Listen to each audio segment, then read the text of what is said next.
Bueno, muy bien, ¿cómo están? Bien, buenísimo. No estamos transmitiendo en vivo porque no hay internet, así que sin internet no podemos transmitir. Así que igual lo estamos grabando, estamos grabando el mensaje para después poderlo subir a las redes sociales y poder compartirlo, y aquellos que por ahí que están en sus casas y no pueden conectarse, después por ahí lo puedan escuchar. Así que, como Walter bien decía, vamos a ir a Hechos capítulo 14, así que todos con sus Biblias, allí en Hechos capítulo 14. Si bien el jueves pasado estudiamos la mayoría del capítulo, nos queda todavía poder terminarlo. Entiendan que vamos bastante rápido, quizás hay cosas que se pasan por arriba, porque bueno, hay muchas cosas para poder sacar. Ustedes saben que, bueno, cuando me tocó el capítulo 14, yo me lo puse a preparar, ¿no? Listo, leía la Biblia, buscaba acá, allá, bueno, meditaba todo, y iba poniendo punto por punto. ¿Viste? Digo, no llego. Y hubo algo que leí ahí en la Biblia y me dije, pará, esto, yo ya lo preparé a esto. Yo ya lo tenía preparado el capítulo 14. Así que lo estaba preparando de vuelta. Y ustedes saben que estaba sacando otros puntos, aparte de lo que yo ya tenía. ¿Me entienden? O sea, la palabra de Dios te va hablando, ¿no? La palabra de Dios por eso que es viva y eficaz. Entonces, no llegaba, digo, no, bueno, a ver, tengo los apuntes. Bueno, porque había compartido con la iglesia de Mario Bravo el capítulo 14 y el 15. Entonces, lo tengo preparado, dije, así que fui a buscar los apuntes y zafé. Ya lo tenía preparado. Pero Dios me estaba hablando también, de vuelta, porque estábamos sacando otras cosas, otros puntos. Bueno, hagamos un breve repaso rápidamente allí del capítulo 14 y lo hemos dividido en 4 partes, hablando allí del Evangelio, y del versículo 1 al 7 habíamos visto, ¿no?, allí que el Evangelio divide, el Evangelio divide, allí del versículo 1 al 7, ¿no?, donde había algunos judíos que estaban dividiendo, ¿no?, allí. Pero lo que en verdad dividía allí a las personas era el Evangelio. El Evangelio estaba dividiendo a las personas en aquellos que rechazan y aquellos que aceptan el Evangelio, ¿no?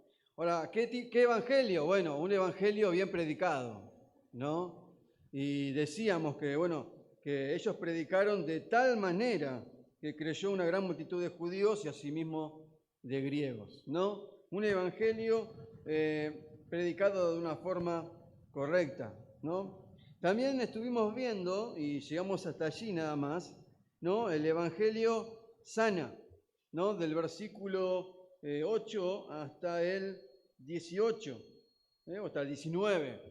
Y vimos allí un milagro, ¿no? Un milagro de una persona que estaba sentado, imposibilitado de los pies, ¿no? Dice acá la palabra de Dios, cojo de nacimiento. Y vimos que hubo un milagro ahí que se vio, ¿no? Esta persona comenzó a caminar, y decíamos que fue algo que impactó, porque Lucas, ustedes saben que Lucas ¿qué era? Era médico, ¿no? Y cuando leemos los relatos de Lucas, vamos a ver que él, en esas cosas, ¿no?, como que se va metiendo, ¿no?, y va explicando. Fíjate que dice que esta persona, ¿no?, estaba imposibilitado de los pies, cojo de nacimiento, que jamás había andado. Seguramente tenía las piernas flaquitas, ¿no? Y allí Pablo, digamos, esta persona oyó hablar a Pablo, tuvo fe.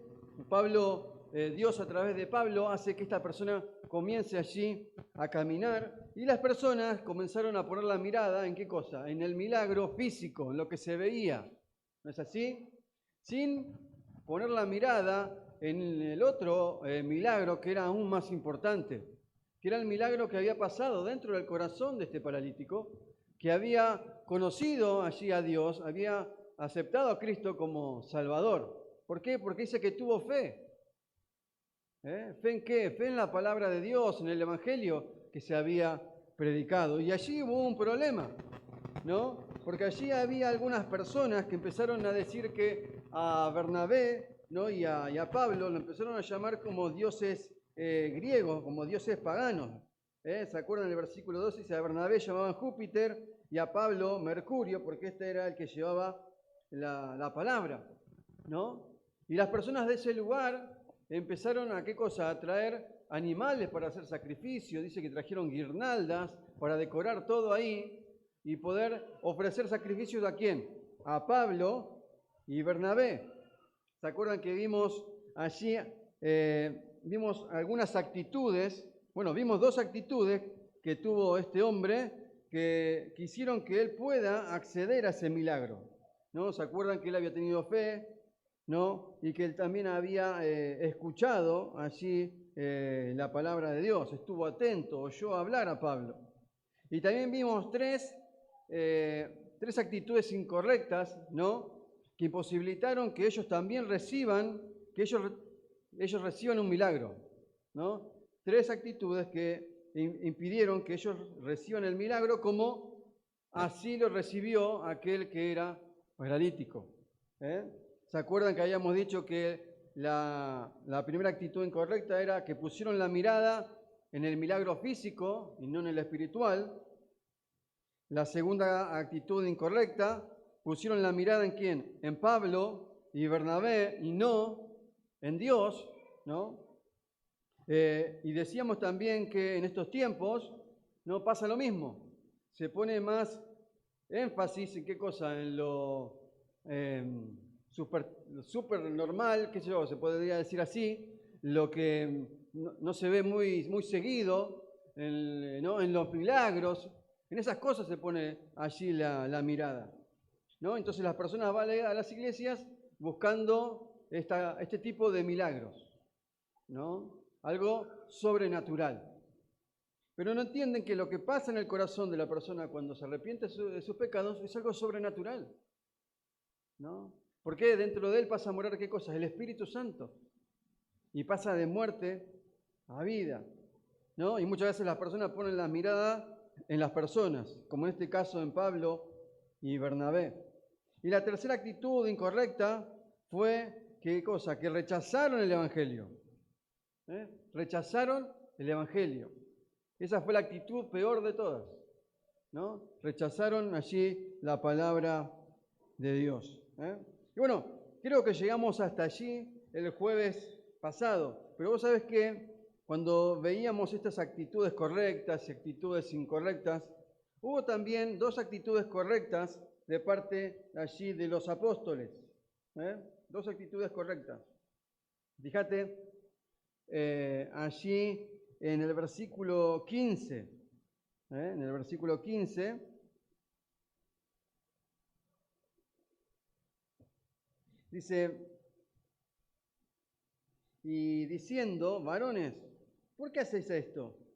Nosotros también somos hombres semejantes a vosotros, que os anunciamos que de estas vanidades os convirtáis al Dios vivo, que hizo el cielo y la tierra, el mar y todo lo que en ellos hay. Vos fíjate que ellos allí no se exaltan a sí mismos. Fíjate, cualquiera podría haber dicho, no, bueno, sí, soy apóstol, yo soy el apóstol Pablo, yo soy Bernabé, ¿no? Y yo tengo estos poderes y por medio de estos poderes hago esto, sano a las personas, ¿no? Sin embargo, él toma allí, ellos toman otra actitud, dice, nosotros también somos hombres, semejantes a vosotros, ¿no? Cualquiera de nosotros se hubiera por ahí agrandado, ¿no? ¿Cuántos hay personas que dicen ser apóstoles, ¿no? Dicen ser apóstoles y piden de alguna forma ser venerados y adorados, ¿no? Bueno, ellos tuvieron una actitud allí correcta, no aprovecharon esta situación, no aprovecharon la situación para convertirse allí en, digamos, en gente importante, sino ¿qué cosa? Se indignaron. Se indignaron. Ellos le dijeron, somos hombres como ustedes. No se aprovecharon de esa situación. Cualquiera se podría haber aprovechado de esa situación. Entonces, la otra actitud correcta que ellos hicieron, predicaron el Evangelio. Porque ellos se podrían haber ido de ahí, ¿no? Una ciudad idólatra, ¿qué hacemos nosotros acá? Fíjate las cosas que están haciendo, ¿no? No merecen que le prediquemos el Evangelio. No se van a convertir, ¿no? Sin embargo, ellos tomaron una actitud correcta y ¿qué hicieron? Le predicaron el Evangelio. Le predicaron allí el Evangelio. Pero para seguir avanzando, ¿no? Vamos a ir a la tercera división que está en el versículo del 20 al 22. No, del versículo 19, del versículo 19 hasta el 22. Y hemos titulado allí el Evangelio sana. Pero antes, tenemos que decir que allí en el versículo 19, ¿no? En el versículo 19 dice, entonces vinieron unos judíos de Antioquía y de Iconio. Fíjate que vinieron judíos, dice acá. Estos judíos vinieron ¿de dónde? De Antioquía de Pisidia, donde habían estado Pablo y Bernabé predicando el Evangelio y que fueron echados. Estos mismos judíos vinieron hasta acá, hasta Listra, ¿no? ¿A qué? Fíjate, entonces vinieron los judíos de Antioquía y de Iconio que persuadieron a la multitud. Persuadieron allí a la multitud, o sea, convencieron a la multitud. ¿Para qué? Fíjate lo que dice. Y habiendo apedreado a Pablo, le arrastraron afuera de la ciudad, pensando que estaba muerto. O sea, estos hombres vinieron de Antioquía de Pisidia especialmente, ¿para qué? Para molestar, ¿no? Para impedir que se predique el Evangelio. No tenían nada que hacer estas personas. Sin embargo, caminaron todos, hicieron un viaje tan largo para impedir que se predique el Evangelio. Bueno, el diablo, ¿no? está detrás de todo esto, no queriendo que el Evangelio se predique. Pero vos fíjate estas personas, ¿cómo puede ser? Hacía minutos que estaban adorando a Pablo y Bernabé, ¿o no es así? Lo estaban adorando, querían ofrecer sacrificios. Pero de repente cambian de actitud y los quieren matar, ¿no? ¿Cómo puede ser eso? Bueno, lo mismo pasó con Jesús. ¿Se acuerdan? Cuando él entró allí a Jerusalén, el domingo de Ramos, ¿no? Hosana, decían, oh, sálvanos, le decían rey de los judíos. Y a la semana o a los 4 o 5 días, la multitud que clamaba y que decía, crucifícale, crucifícale. Eso habla de cómo el hombre, ¿no? es inconstante, es inconstante. Ahora, dice la palabra de Dios, ¿no? Que el hombre de doble ánimo, ¿qué cosa? Es inconstante en todos sus caminos. El hombre de doble ánimo es inconstante en todos sus caminos. Vamos a leerlo allí en Santiago 1:8.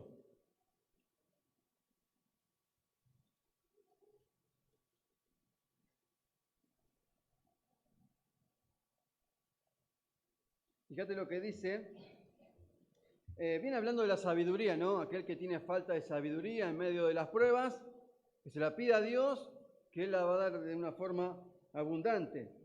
Pero no lo tiene que hacer como dudando, sino que dice el versículo 6, dice, pero pida con fe, no dudando nada, porque el que duda es semejante a la onda del mar, que es arrastrada por el viento y echada de una parte a otra. No piense, pues, quien tal haga, que recibirá cosa alguna del Señor. El hombre de doble ánimo es inconstante en todos sus caminos, ¿no? Acá tenemos a estas personas que son inconstantes. se metió algo en el medio ahí, ¿no? Entonces, vemos aquí estas personas inconstantes. Su ánimo era inconstante, de doble ánimo, o sea, un día están acá arriba, otro día están acá abajo. Ahora, puede ser que un día estemos bajoneados, sí, eso es inevitable, pero el tema es que cuando el bajón que te agarra impide que hagas todas las otras actividades, ¿no? No, me agarró el bajón, me decaí y por eso no fui hoy a la iglesia, ¿no? No, hoy vos ves que están todos los platos acumulados, la ropa por ahí, ¿viste, no? No, vas al trabajo y todo rebajoneado, ¿no? Ahora, ahí está el problema. Cuando ese bajón controla tu vida, ¿no? El otro día hablaba con un muchacho, ¿y qué pasó que no fuiste al campamento? No, me agarré un bajón, ¿no? Me bajoneé. El sábado cuando tenía que salir para el campamento me bajoneé, ¿no? Y así estuvo, bajoneado todo el fin de semana. Le digo, vos no sabés lo que te perdiste. Sí, me quiero matar, dice. Me contaron lo que vi, ¿no? Bueno, ¿sabés por qué? Porque te dejaste controlar por ese bajón. Si vos hubieras dicho, no, yo voy a ir al campamento, vos sabés que lo hubieras disfrutado. Porque después uno dice, como que se quiere matar, ¿no? Dice, ¿por qué no fui? ¿O por qué no hice esto? ¿O por qué no hice aquello? ¿No? Muchas veces el hombre de doble ánimo, dice acá la palabra de Dios, ¿no? No piense, pues, quien tal haga, que recibirá cosa alguna del Señor. Las personas de doble ánimo no piensen que recibirán bendición de parte de Dios. Una persona de doble ánimo es una persona inconstante. Una persona que quizás se compromete, pero al tiempo se descompromete, ¿no? ¿O qué pasa? Que se compromete, pero ¿qué cosa? A medias, ¿no? Por las dudas. Yo me comprometí con esto ahí nomás.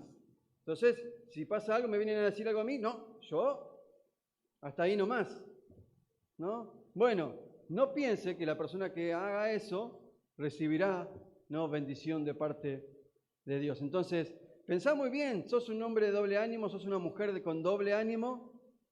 Bueno, esto lo tenés que llevar delante de Dios, ¿eh?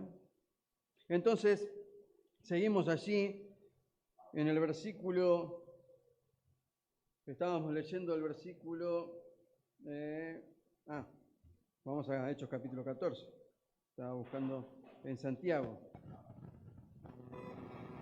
En el capítulo 14, ¿no será la guitarra que quedó enchufada? ¿No? Bueno, en el versículo 19 vemos que aquí dice que personó la multitud y habiendo apedreado a Pablo, le arrastraron fuera de la ciudad. ¿Qué pasó acá? ¿No? Y en esta parte queremos ver que el Evangelio anima. Pero pará, dale. Estamos viendo un apedreamiento en la palabra de Dios a alguien que mataron a piedrazos. ¿Cómo puede ser que el Evangelio anime? ¿No? Parece que es muy contradictorio, ¿no? Ahora, ¿qué pasó acá? Dice que a Pablo lo agarraron a piedrazos.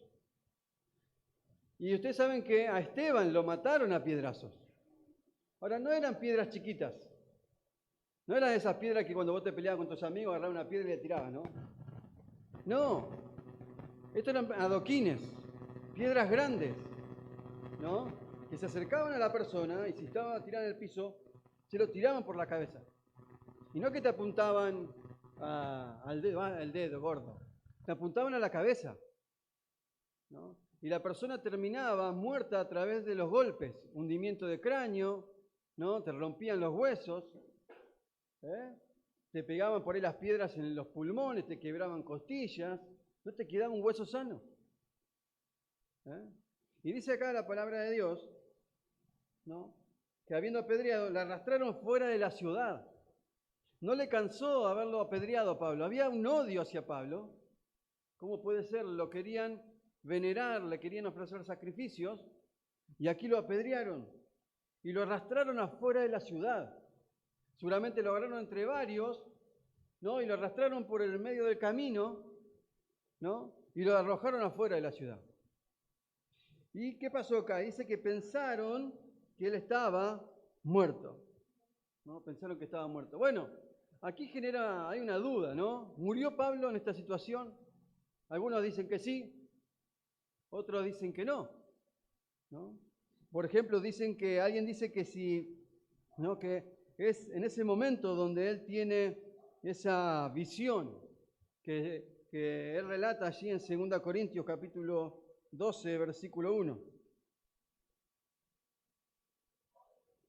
Dice, ciertamente no me conviene gloriarme, pero vendré a las visiones y a las revelaciones del Señor. Conozco a un hombre en Cristo. Ahí está hablando de sí mismo, hablando como en tercera persona, como habla Riquelme, ¿no?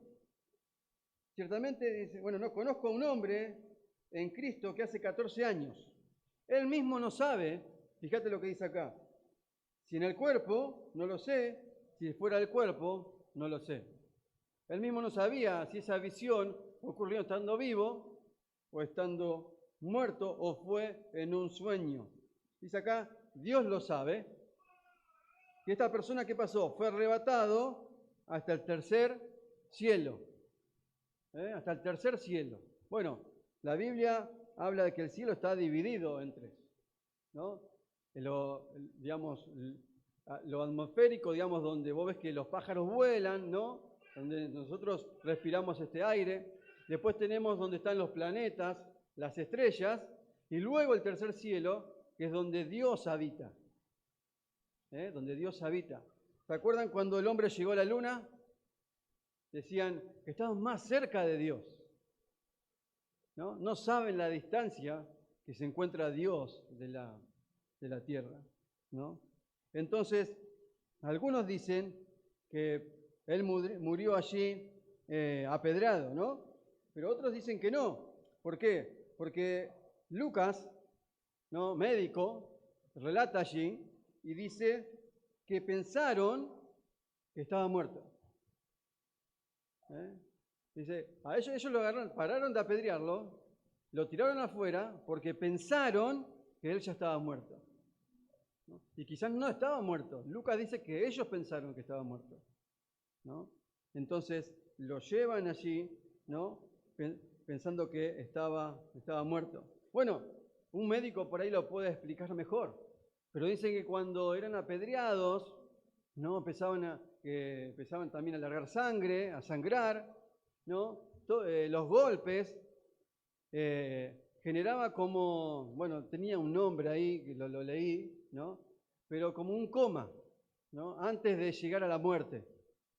O sea, él estuvo ahí a punto de la muerte. Seguramente lo habrán visto si respiraba, ¿no? Y no respiraba de la forma que tenía que respirar. Por eso ellos pensaron que estaba muerto.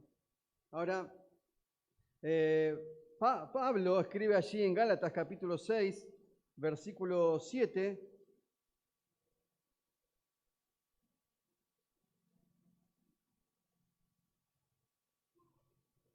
dice, no os engañéis, Dios no puede ser burlado, pues todo lo que el hombre sembrare, esto también segará. ¿Por qué piensan que Pablo fue apedreado? Primero porque, bueno, las personas que estaban allí, ¿no? Tomaron odio hacia Pablo y Bernabé, ya que ellos no habían querido recibir esa adoración.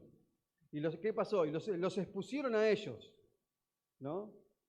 Y la segunda es porque, bueno, Pablo lo dijo, ¿no? No os engañéis, Dios no puede ser burlado. Lo que el hombre sembrará, eso también segará.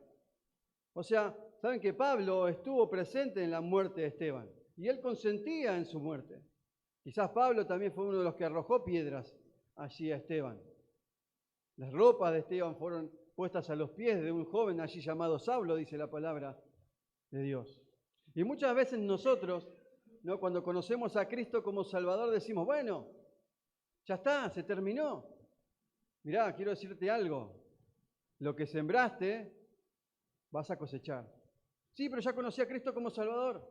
Bueno, si fuiste un estafador toda tu vida, si fuiste un ladrón, tendrás que pagar las consecuencias, ¿no? Las personas que conocen a Cristo como Salvador en la cárcel, ¿no? Al instante no son sacados de la cárcel. Tienen que cumplir. Lo que vos sembraste, vas a cosechar, ¿no? Otro día hablaba también con un muchacho, ¿no? Que tuvo muchos problemas antes de llegar a Cristo, antes que Cristo cambie su vida. Problemas con los vecinos, con sus familiares. Conoció a Cristo y al tiempo tuvo un problema grande, pelea con familiares, con todas esas cosas, ¿no? Y dice, ¿pero por qué? Si ahora, bueno, ¿no? Si vos viviste peleándote con tu vecino, peleándote con tu familiar, generando bronca, ¿no? Lo que uno cosecha, eso también va a sembrar. Ahora, ellos pensaron que estaba muerto. Versículo 20. Estamos viendo el Evangelio, anima. Pero rodeándole los discípulos, se levantó y entró en la ciudad. Al día siguiente salió con Bernabé para Derbe. Dice que lo rodearon los discípulos. ¿Y qué hizo él? Se levantó. ¿Y qué hizo? Y entró a la ciudad. Y al día siguiente salió con Bernabé para Derbe. Ahora, ¿cómo no te va a animar lo que Pablo vivió? Hacía un rato lo habían matado a piedrazos. Lo habían, pero literalmente, lo habían molido a piedrazos. Sus huesos habían sido quebrados. Bueno, aquí vemos otro milagro. ¿No? Muchas veces a nosotros, ¿nunca te pegaron un piedrazo? En la cabeza, en un lado. ¿Nunca a nadie le pegaron un piedrazo? Levanta la mano a quién le pegaron un piedrazo. Hay varios indios acá, ¿no? Y que te pegan un piedrazo en la cabeza, ¡oh! Y te agarra la cabeza, te empieza, sale, ¿no? Sangre, y tu mamá te tiene que coser, no, tu mamá no, pero te llevan a coser, ¿no? Pero te ponen no sé qué cosa acá para que no sangre más, ¿no? O peleas en la calle, quizás alguno tiene algún pasado de haberse agarrado trompada. Jorge hace todo, Jorge juega al rugby, Jorge se pelea en la calle, ¿no? Bueno, y quizás, ¿no? Te hayan pegado en la cabeza, un palazo, ¿no? Algo, y enseguida que te peguen un palazo en la espalda, algo, no te querés mover más. Pero acá encontramos a Pablo, que a pesar de estar lleno de moretones, él salió y siguió con su misión y siguió predicando el Evangelio. ¿Cómo no te va a animar una persona de estas características? Ahora, esto nos deja mal parados nosotros, ¿no? ¿Cuántas veces, ¿no? Nos duele el dedo gordo del pie y decimos, no voy a ir a la reunión, me duele el dedo gordo? ¿Y qué hacemos? Nos quedamos en casa, ¿no? Che, tenemos que ir el sábado, tenemos que ir a predicar a la plaza. No, mirá el calor que hace. No, me quedo en casa. Che, no, me duele la cabeza. Y puede ser que te duele la cabeza, ¿no? Enseguida buscamos una excusa para no llevar adelante la tarea que se nos ha encomendado. Entonces, ¿cómo no nos va a animar? A nosotros nos tiene que animar. Pablo estaba todo lleno de moretones. Se paró, dice que entró a la ciudad. Dice, ¿y qué pasó? El versículo dice, al día siguiente salió con Bernabé para Derbe. No dijo, bueno, che, me voy a tomar una semana de descanso, Me agarró una piedrazo, así que me quedo en casa una semanita, me pongo un par de vendas, ¿no? Y cuando me cure, salgo de vuelta. No. ¿Sabes? Bueno, pero acá hubo un milagro, porque es imposible que una persona se pare después de haber sido matado a cascotazos, ¿no? Dice, ¿qué pasó? Y después de anunciar el Evangelio a aquella ciudad y de hacer muchos discípulos, volvieron a Listra, a Iconio y a Antioquía. Entonces, no solo predicó, sino que también, ¿qué hizo?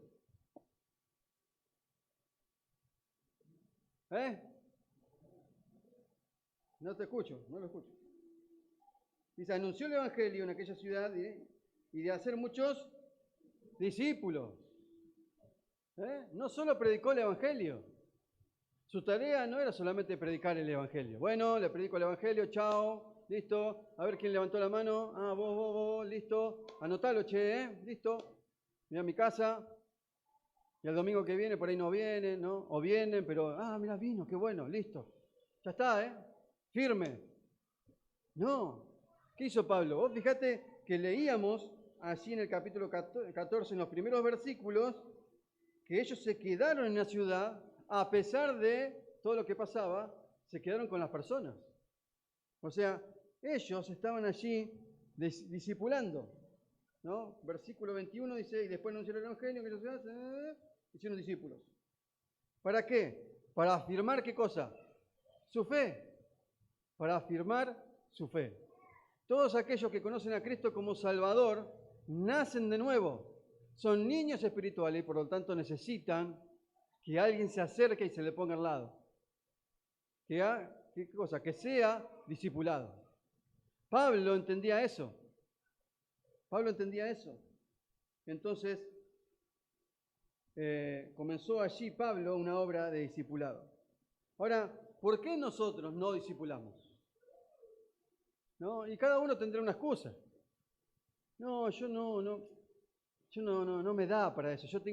No sé cómo se hace, ¿no? No tengo feeling con las personas, ¿no?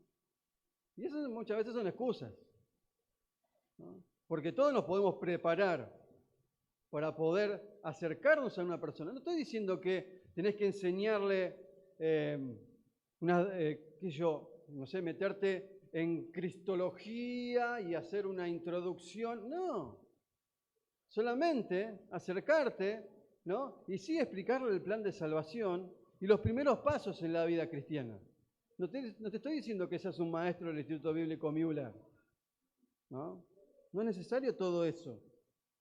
Ahora, muchas veces no queremos discipular. ¿Por qué? Porque el discipulado te lleva tiempo, ¿no? Y no tenemos tiempo. No tenemos tiempo para gastar en las cosas de Dios. Ahí tenemos que corregir eso.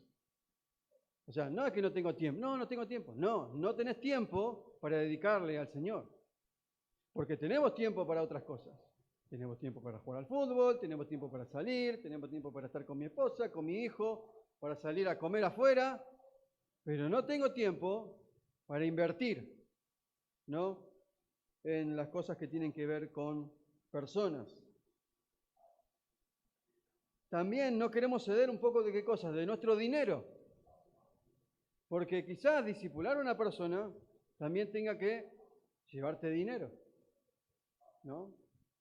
Quizás muchas veces tengas que meter la mano en el bolsillo, ¿no? Quizás no tenga para comer, quizás no tenga para viajar, ¿no? Quizás lo tengas que invitar a comer una pizza, ¿no? Y poder charlar con él o con ella, ¿no? Quizás, con muchas cosas que tienen que ver por ahí con meter la mano en el bolsillo. Y nadie quiere ceder un poco de su dinero, pero tenemos que entender que el tiempo no es nuestro, que el dinero tampoco es nuestro, ¿no? Muchas veces no queremos invertir en el banco de Dios, no queremos invertir ¿qué cosa? En lo eterno, y estamos preocupados por ¿qué cosa? Por lo terrenal, por lo pasajero, por lo vano. Estamos concentrados en vanidades y no verdaderamente en aquello que tiene una trascendencia eterna. Todos vamos a querer que en el cielo se nos diga, ¿no?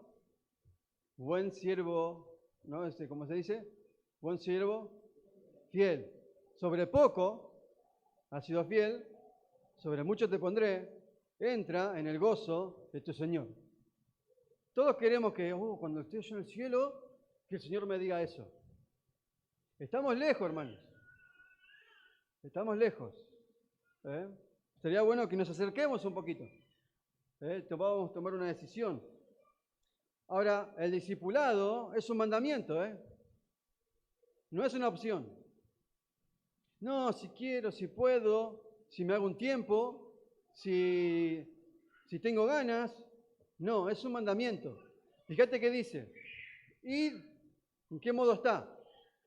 Imperativo. ¿Y cuándo se utiliza el modo imperativo? Cuando se da una orden, un mandamiento. Él dijo, id por todo el mundo, predicar el evangelio. ¿Y qué cosa? Y hacer discípulos. O sea, es un mandamiento. Si no lo estamos haciendo, estamos desobedeciendo. ¿Y desobedecer qué es?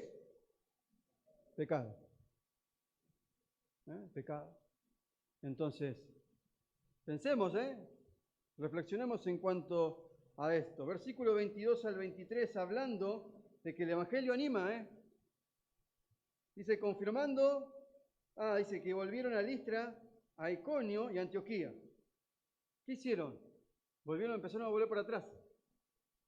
Donde lo habían echado, donde lo habían apedreado, ¿no? Empezó a volver para atrás. ¿Qué voy a ir? Ahí me mataron a piedrazo. ¿Qué voy a ir? ¿De vuelta voy a ir ahí? Que se arreglen los hermanos que conocieron a Cristo. Que se arreglen ellos. Yo no voy ahí, me van a agarrar a piedrazo de vuelta. ¿No? Volvieron otra vez. ¿A qué? A confirmar a los hermanos. No los dejaron solos. No los dejaron solos. Dice que volvieron a Listra, a Iconio, a Antioquía, confirmando los ánimos de los discípulos. Fíjate que estos judíos, así cuando leíamos capítulo 14, los primeros versículos, ¿no? Ellos allí, ¿qué hicieron estas personas? Ahora no lo encuentro, ¿no? Versículo 2, corrompieron los ánimos. Corrompieron los ánimos, ¿no?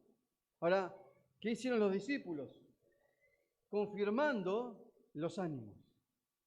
Qué bueno cuando en la iglesia hay personas, hay hermanos que te animan a buscar de Dios, no que te animan a seguir en la senda equivocada. Vieron que hay algunos que te dicen, dale, vos seguís así, dale. ¿Para qué? Quedas bien con él, ¿no? Pero ¿qué pasa cuando vos le decís, mirá, te estás equivocando? Por ahí no tenés que ir. La Biblia dice, no le gustó el consejo, ¿no? Y se quedan con el consejo que le tocaron el hombro, ¿no? Entonces, dice que confirmando los ánimos de los discípulos, exhortándoles.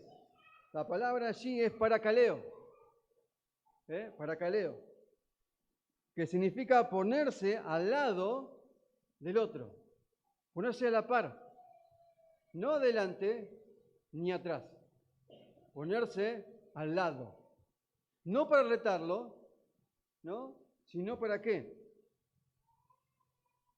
Para exhortar, dice la palabra de Dios, ¿no? Es un llamado de atención, no es un reto, es un llamado aparte. ¿Cómo lo exhortó?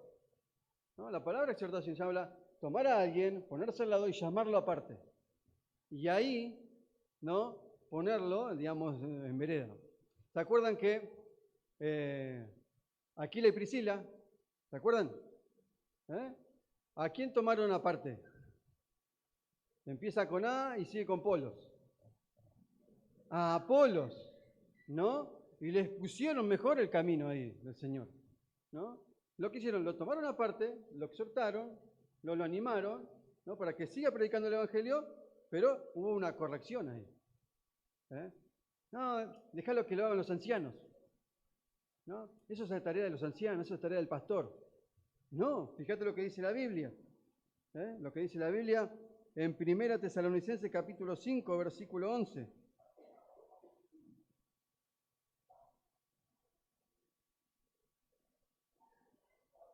Primera Tesalonicenses capítulo 5, versículo 11. Dice, por lo cual animaos unos a otros y edificaos unos a otros, así como lo hacéis. Unos a otros.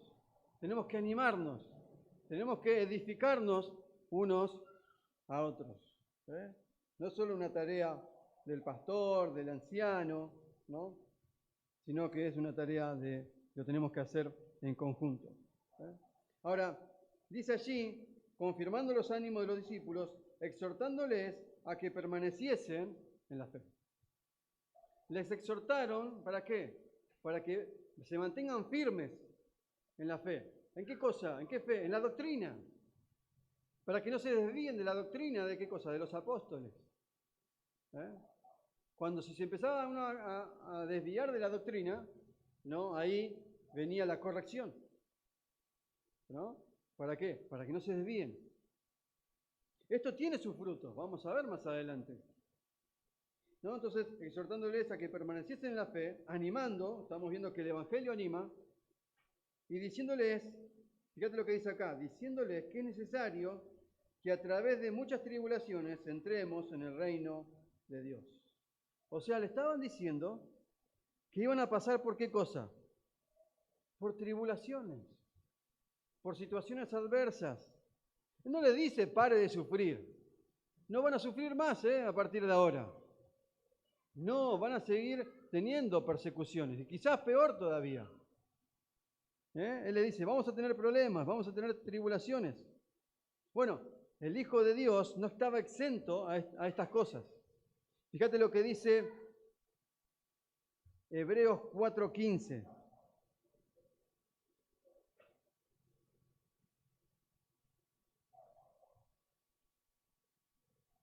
Hebreos 4:15. Dice, porque no tenemos un sumo sacerdote que no pueda compadecerse de nuestras debilidades, sino uno que ¿qué? Que fue tentado en todo, según nuestra semejanza, pero sin pecado. Acerquémonos pues confiadamente al trono de la gracia para alcanzar misericordia y hallar gracia para el oportuno socorro. Y otro texto que tiene también que ver, que es el Hebreos 5:8, dice, y aunque era hijo, por lo que padeció, aprendió ¿qué cosa? La obediencia. Y habiendo sido perfeccionado, vino a ser autor de eterna salvación para todos los que le obedecen. O sea, ¿qué? ¿Cristo no era perfecto? Sí, sí. Pero él como humano tenía que pasar por estas situaciones. ¿No? ¿Pasar por qué cosa? Primeramente lo físico, hambre, sed, ¿no? Pero también por lo emocional. Él tenía que experimentar ser abandonado. Él tenía que experimentar la burla. Él tenía que experimentar ¿qué cosa? La humillación. Él experimentó, él estuvo colgado en la cruz, semidesnudo. O sea, de esa forma él fue perfeccionado. ¿Para qué? Para que nosotros podamos acudir a él en los momentos de necesidad. ¿Por qué? Porque él nos entiende. Porque él te entiende. Porque él pasó por esa situación. Entonces, nosotros también vamos a pasar por diferentes situaciones difíciles. ¿Para qué? Para que podamos, ¿qué cosa? Animar a otros que están pasando por esa situación en la cual yo ya pasé. Vieron que muchas veces, no sé, pasó muchas veces, yo perdí a mi mamá, ¿no? Y yo puedo sentir el dolor que siente alguien que perdió a su mamá, ¿no? Quizás alguien que todavía no perdió a su mamá, por ahí no lo puede experimentar. Pero alguien que experimentó eso puede sentir ese dolor que siente la otra persona. Bueno, Cristo experimentó el dolor y Él puede, ¿no? Escucharte, Él puede exhortarte, Él puede animarte en ese momento de dolor y de tristeza, ¿no? Ahora, el Evangelio anima, el verdadero Evangelio anima. El Evangelio no quedó allí cuando se predicó el Evangelio. El Evangelio siguió obrando en las personas. Pero Dios utilizó ¿a quién? A Pablo y Bernabé, para que sigan trabajando con las personas. Y la iglesia de Cusco tiene que trabajar con las personas. Tiene que trabajar con las personas. No solo predicar el Evangelio, porque el discipulado es parte del Evangelio.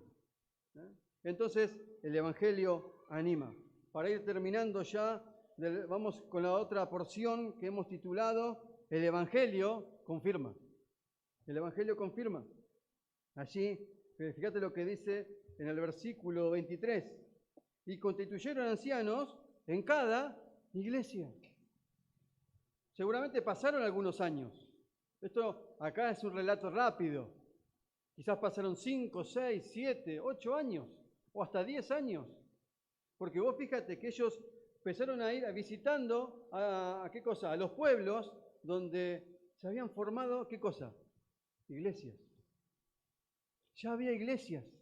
Había hermanos que se reunían, ya no en una sinagoga, sino en la iglesia, ¿no? Los llamados afuera. ¿Y qué hacía falta allí? ¿Constituir qué cosa? Ancianos, líderes en la iglesia. Entonces vemos allí que el Evangelio confirma. ¿eh? Y estos misioneros cumplen, ¿saben qué cosa? Un ciclo. Predicaron el Evangelio, discipularon, fundaron iglesias, reconocieron ancianos. Es el trabajo misionero. Vos cuando ves los misioneros, que a veces pasamos informes o vemos, es su tarea. Predicar el Evangelio, discipular, fundar iglesias y reconocer allí la misma iglesia ancianos. En este caso, ¿quiénes fueron aquellos que reconocieron? Los apóstoles. ¿no? Los apóstoles fueron aquellos que reconocieron, constituyeron allí ancianos, ¿no? Seguramente escucharon lo que los hermanos de la iglesia decían, ¿no? Ellos fueron aquellos que designaron, dice acá, constituyeron ancianos en cada iglesia. La palabra designar habla de señalar, nombrar personas para desempeñar un cargo o una función. Ahora, no lo hicieron así nomás. No es que dijeron, a ver, el que está bien peinado, bueno, vos estás bien vestido, tac, tac, bueno, ustedes van a ser los ancianos de la iglesia. No, constituyeron ancianos en cada iglesia, habiendo ¿qué cosa? Orado. ¿Y con qué más? ¿Orado? ¿Con qué? Con ayuno. Con ayuno. ¿Cuándo uno ora y ayuna? Cuando necesita una contestación de parte de Dios, ¿no? Y se pasa mucho tiempo orando. ¿Y qué hace? No come. ¿No? ¿Qué hace? Resigna cosas. Voy a orar a Dios. Voy a pasar el tiempo orando a Dios.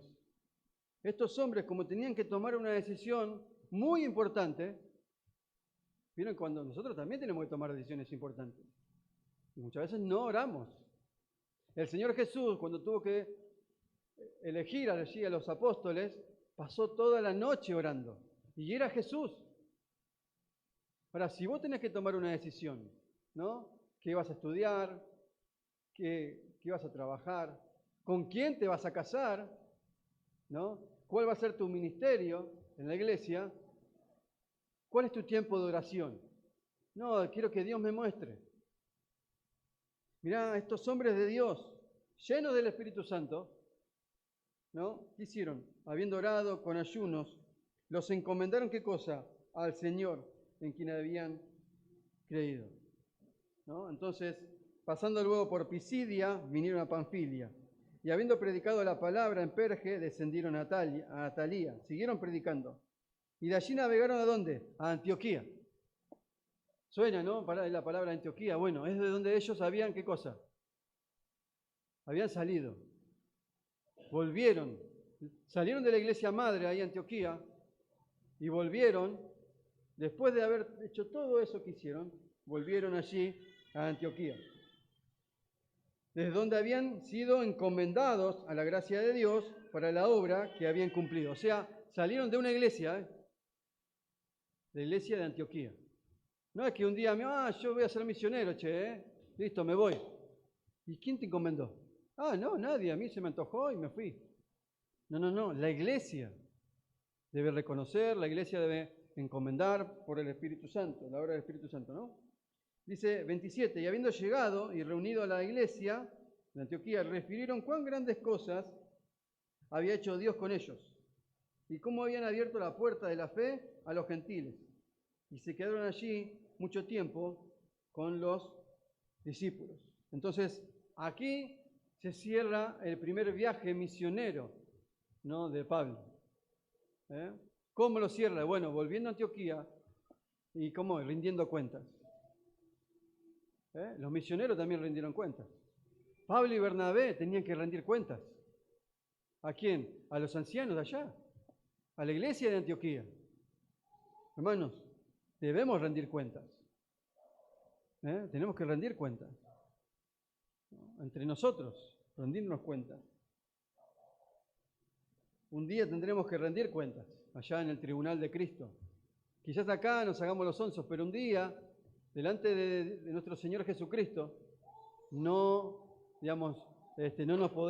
vamos a poder esquivar el juicio allí de parte de Dios en cuanto a nuestras obras. Ahora, para terminar, acá los apóstoles fueron los encargados de designar ancianos. Bueno, nosotros en la palabra de Dios tenemos los requisitos que se necesitan para que una persona, ¿no?, lleve adelante esta responsabilidad de ser anciano, de ser pastor. Eso lo podemos encontrar, no lo vamos a leer, en 1 Timoteo, capítulo 3, y en Tito, capítulo 1. Después lo pueden leer allí en sus casas. Pero ya terminamos entonces el capítulo 14. ¿Cuántas cosas, no, en este capítulo 14 podemos aprender de estos misioneros, ¿no? Y vos podés ser un misionero. No, vale, esperá, ¿qué me voy a ir al África? No, sé un misionero en tu cuadra, sé un misionero en tu familia, sé un misionero en tu barrio, sé un misionero acá en Cusco, ¿no? Había una canción vieja, sé un misionero del Señor, ¿no? Sé un misionero del Señor, ¿no? Así que Dios te está llamando, Dios está llamando a personas, ¿no? Ahora, está en vos, hoy está llamando a cada uno de los que está acá, ¿eh? Yo los puedo nombrar a cada uno de ustedes, los está llamando. Ahora, hay algunos que ahora están mirando para el costado, ¿no? Como que no están escuchando, ¿no? Pero sí, Dios los está llamando. Y no pueden seguir con esta postura. No, que lo haga otro, ¿no? Como Moisés. No, yo soy tartamudo, soy corto, ¿no? No, yo no, ¿no hay otro? Que vaya otro, yo no. Dios te está hablando a vos hoy en esta noche. ¿Qué vas a hacer? ¿Ya conociste a Cristo como Salvador? Hay un coro que dice, tendré manos vacías para ti, ¿no? Cuando vengas, oh Cristo, ¿no? Cantábamos ese coro viejo. Y quizás muchas veces, tengamos que salir de la presencia del Señor, dice, avergonzados, ¿no? No tengo nada para presentarle, ¿no? Allá el banco celestial está vacío, ¿no? Mientras estoy enfocándome acá en lo terrenal. Bueno, que el Señor bendiga su palabra y nos llevamos un montón de enseñanzas para poner en práctica. Amén.